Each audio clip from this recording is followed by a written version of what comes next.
There are still some myths when it comes to the topic of endorsements among musicians, and the topic actually is a bit confusing. But I hope that in this video I can shed some light on what exactly an endorsement is and how it works. And if you want to apply as an endorser for a company, I'll give you a few tips in the next video. First, I would like to summarize for you in 7 points what a professional endorsement for musicians actually means and includes, and at the end I will answer a few questions that you have sent me. Number 1. An endorsement is a collaboration between a musician and a manufacturer of instruments or their distribution, which is based on mutual trust and helps both sides. During her work, the musician presents the instruments mainly on stage and in front of the camera and receives various types of support for this. Number 2.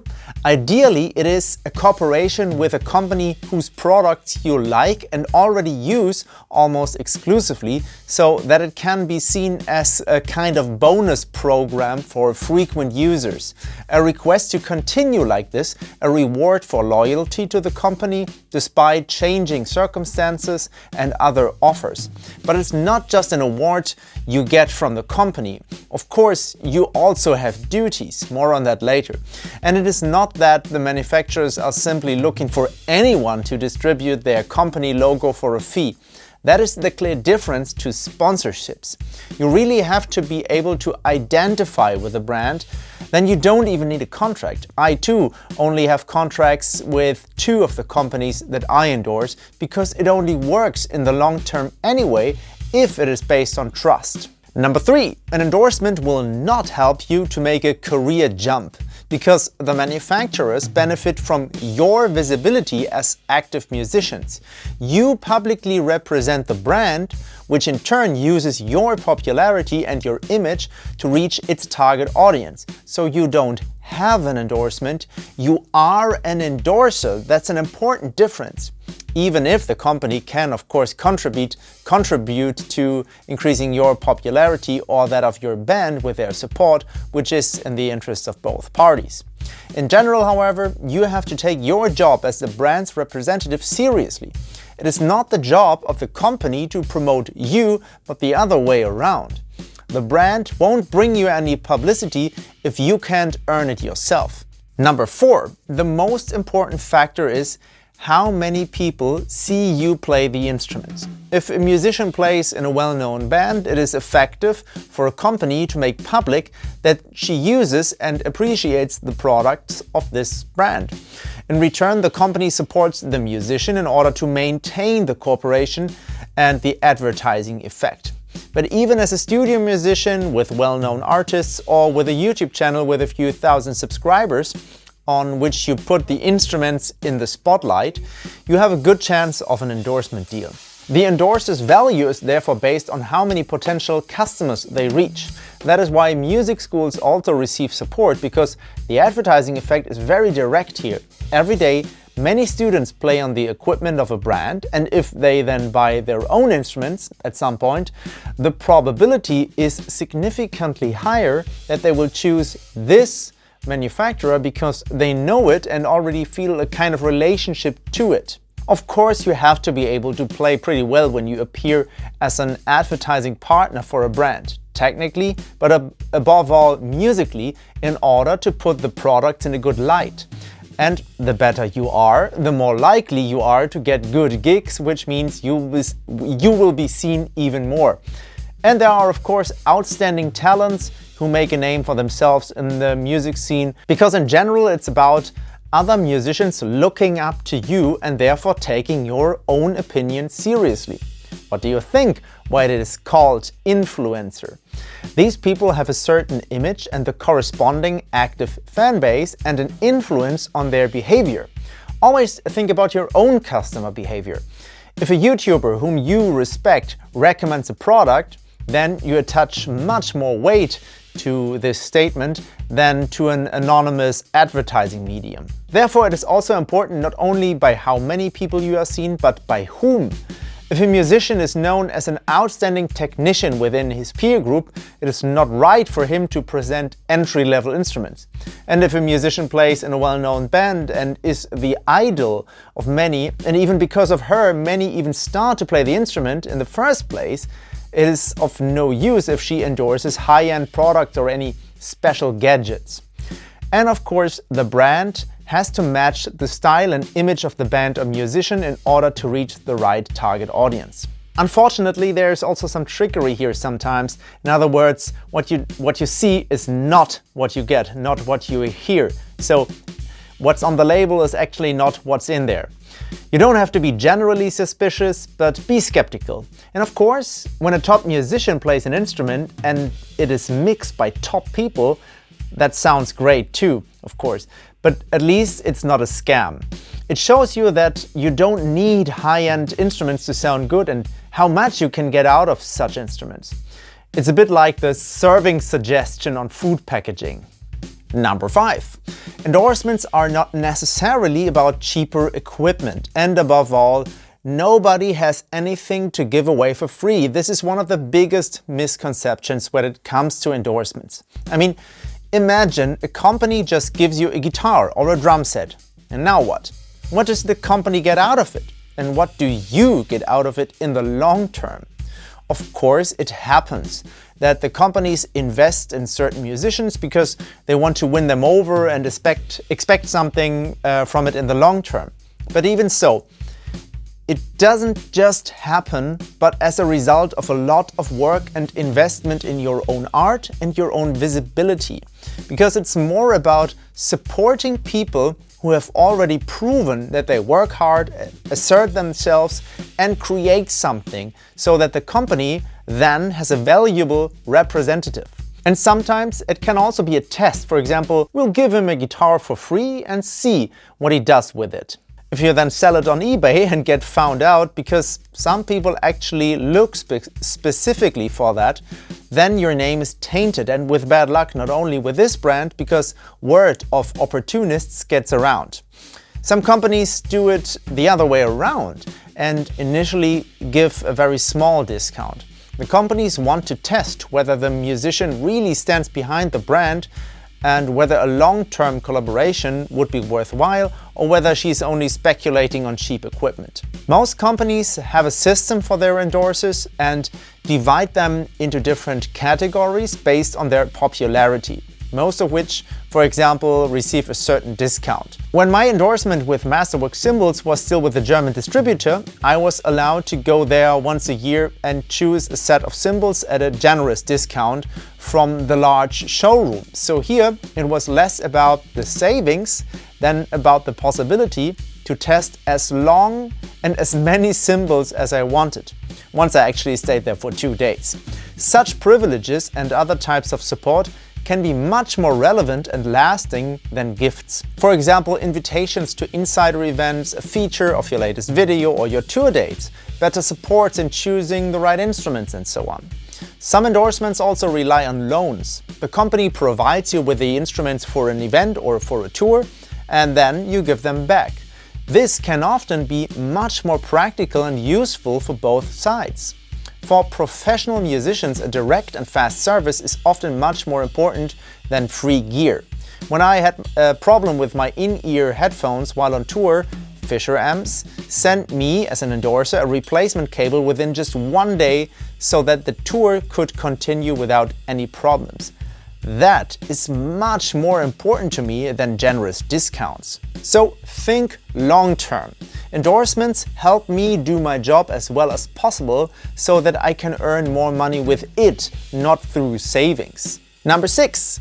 The cooperation and relationship with your contact persons are at least as important as the instruments. The musician only presents the product to the outside world, but she will only be happy to do so if all the conditions are right for her behind the scenes. You don't always deal with the manufacturers, but often only with the distributor. And if you get on well with a contact person for, let's say, the cymbal brand you represent, then it happens that you may also play the sticks that the same sales department has on offer. And so it is often the case that musicians do not play their preferred instruments live, but they do enjoy working with a sales representative. Precisely because of what I just said. For professionals, especially on tour, smooth support is often more important than the subtle differences in sound. After all brands in the professional segment make excellent instruments. And so the products are not always the reason why a musician changes brand from time to time. Actually, it is very often the case that the relationship of trust between the endorser and the salesperson, or the so-called artist relationship manager, is no longer in order. I myself have ended 2 endorsements, both times because my contact person was not reliable. Number 7. The manufacturers need the endorsers not only to advertise their products, but also to optimize them and to develop new ones, for example via signature models, which are then well received. In addition, professional musicians who play many concerts a year and therefore constantly test the instruments in use can give good feedback, for example whether they are suitable for touring. Endorsers also sometimes get prototypes for testing, which they can keep afterwards, and in return the companies receive good feedback from experienced musicians. Of course, endorsements also have disadvantages. Most companies and representatives are very generous, but in principle you are obliged to only use the product of this manufacturer for public appearances or in videos, even if those of another brand would be more suitable in this special situation. So you always have to think about how you are perceived externally. In addition, you have to justify the support on a regular basis. As I said, an endorsement is based on trust and the contact persons know how things are going in the scene. Sometimes you leave a band, a tour is cancelled, or the video gets fewer clicks than expected. But in order to enjoy long-term support, one should be able to show at least a roughly constant level of visibility. This is sometimes even stipulated in a contract, and the musician is committed to inform the company about her work at regular intervals. And so, for these reasons, there are also some, if very few, well-known musicians who feel restricted by endorsements and therefore completely forego it. So don't see it as the holy grail. There can also be advantages in breaking free from being tied to a certain brand in certain areas and always playing the instruments that are right for the moment. But if you are keen on an endorsement because it is exactly the right thing for you, then there are a few more specific tips in the next video on what you should consider when applying to a company. But now I would like to answer a few questions that you sent me. Number 1. Does every manufacturer offer endorsements? As far as I know, yes. There may be some exceptions, especially very small brands. But it would be wasted money if a company didn't take advantage of well-known musicians playing their instruments and getting them to sign an official deal. Number 2, why get an endorsement in the first place? Of course, everyone decides for themselves. Personally, I think it also does something with one's self-image. As an endorser, you take yourself and your job a bit more seriously and behave more professionally. And most of all, I love my job, so I want to do it the best I can. Endorsements sometimes open up new opportunities for this, and above all, long-term and substantial help through support with projects, direct service, promotion of workshops and tour dates and so on help me to do my work better and to enjoy it even more. What are the differences between the various endorsement variants? There are basically 3 types. Number 1, the testimonial, in which one expresses oneself positively about a product without any long-term commitment. That's like the very typical, typically when celebrities present a product in a television advertisement, for example, but that seldom happens in the music scene. Then there is the sponsorship, the typical is presented by, that is often time-limited support for a tour or a festival, like the Modern Music School sponsored one of my workshop tours, for example. And then of course the endorsement. How that looks in each case is decided from brand to brand. Sometimes there are contracts that are only valid for 1 year and then always have to be validated and extended. Sometimes there is no contract at all, and the cooperation is actually a long series of individual sponsorships. Some companies even have a proper classification system, as I said, and with some companies there are permanent discounts. With some, especially the companies that are only aimed at professionals, there are no discounts, but good technical support. Some companies, because of their high profile, can afford it to just add musicians to their official roster and offer nothing else in return, because they know that for some it is already an accolade. And then, of course, there are endorsements for a whole band. When a group is more popular than the individual members, as almost always, and it has 2 guitarists, for example, then it is only worthwhile for a brand if they can say that the band uses these guitars or amps and not just one of the members. How high are the discounts through an endorsement? This can go from 20% in a probationary phase to up to 80%, and of course in the top league, for example, a set of cymbals or a guitar free of charge per year. At Adoro Drums, for example, I only get a very small discount, but they are happy to lend me a drum set or a couple of snares for a studio recording, and I have a very direct and uncomplicated support. At Masterwork, I have the privilege of working directly with the manufacturers in Turkey. The exchange rate suits me, of course, but above all, I think it's great that they actually build custom cymbals for me according to my specifications. So you can see that it can be very different depending on how the endorsement itself is designed. But be careful, some companies use a trick. You will be offered a 50% discount from the recommended retail price, which is often much higher than the actual retail price. 50% of the RRP is then maybe only a discount of 10 to 20%, and that's what you get anyway with some good bargaining. What equipment does the company provide? Do the endorsers choose their equipment themselves, or does the company decide what they get? This is a very good question. Sometimes it actually happens that the company wants to put certain products in the spotlight and therefore specifies it. But mostly you can choose that yourself, because the whole point of an endorsement is that the company supports the musician in making good music on the instruments they like. What the company provides depends on who you have the deal with. If you are with a distributor that has everything in its range, then you can also be fully equipped if you want to. But with Masterwork, I only get cymbals. With ACD Unlimited, I only get pedals and so on. And of course, there are products that can be advertised better than others. It's easier to get an amp endorsement than a string endorsement. You can present a keyboard better than in-ear headphones. By the way, you sometimes meet in the middle. Maybe there are prototypes of instruments or instruments with minor exterior damages that cannot be sold anymore, and you get them with a generous discount or sometimes even for free. And then of course there's also something like clinic tours, where musicians present new products at trade fairs or other events, maybe even signature models. And this is actually pretty much about product placement. And that brings me to the last question.